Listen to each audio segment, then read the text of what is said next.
చక్కని సీతకి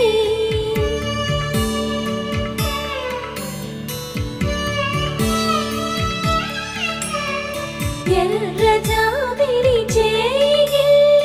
రాముడేడని అడుగుతుంటే